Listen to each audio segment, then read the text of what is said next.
testo, leksyonario.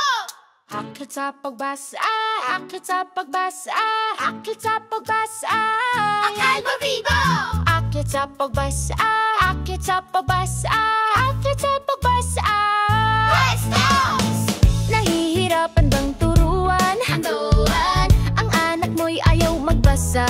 Oh, subukan ang akal at nai-o. Matututo sila ng walang payak. It's voice! Yung legma, makabagong alpabeto. Oh, dito magsisimula.